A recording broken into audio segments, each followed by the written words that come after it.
accept that. Did you see any Liverpool fans trying to get in with fake tickets? Look, I didn't, and you know, I can only speak from personal experience. I've seen hundreds, if not thousands, of locals jumping the fences, scaling the walls to get in. You know, where I was, there was about 6 or 7 there were local fans who were standing there who didn't have tickets, who got in. So that's what I seen. That was my personal experience. So again, it's so easy, isn't it, to put the blame on Liverpool fans, put the blame on football fans, and as I said, we need a full investigation to what happened, because this should never ever be repeated in the Champions League.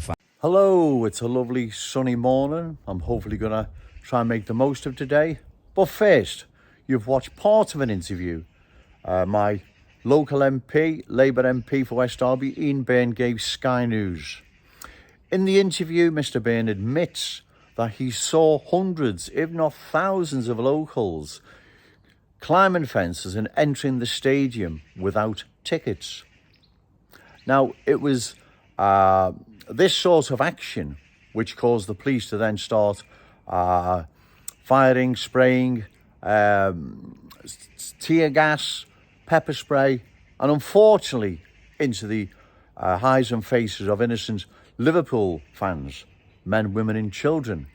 But the people that caused it, like I said in yesterday's video, are the so-called locals Mr Ian Byrne talks about, except they're not locals, right? They're Algerians, they were North Africans. You see, that part of Paris is a hellhole of crime, poverty and third world immigrants. It's a terrible, terrible place.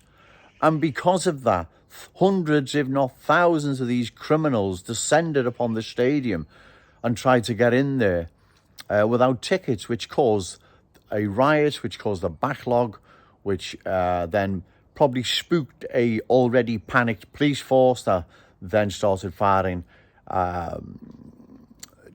tear gas and pepper spray and whatever into the faces and the eyes of innocent Liverpool football fans and supporters. So it was this action that caused it in the beginning.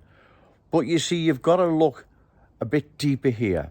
It was in the stadiums in an area, Saint Denis, if I've pronounced that right. It's a immigrant hellhole. Thousands, hundreds of thousands of immigrants from North Africa have descended there. It's a criminal hellhole, right? People don't stay there. They don't linger there. It's not a place to go. So because where it was situated, this sort of trouble was going to happen. It's the inevitable consequence of unlimited immigration. Now, Mr. Byrne, you were there. You could see what type of area it was and what the racial, ethnic makeup was. So stop referring to them as locals. What needs to be said?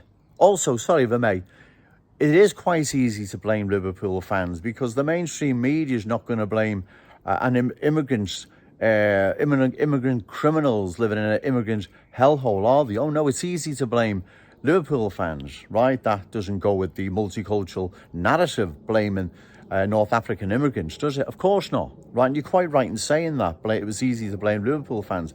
But we have to start looking at a bigger picture here, right?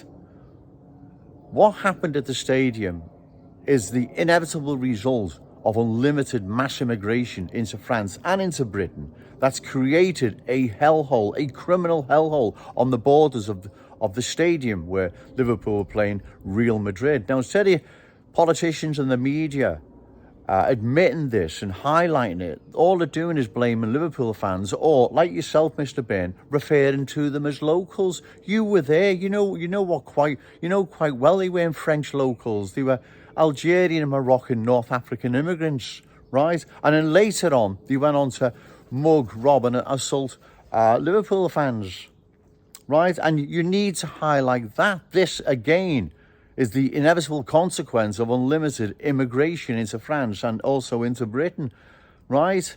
That's what the powers that be, the media and politicians like yourself, need to be saying, but you're not going to, are you? You're just going to keep referring to locals.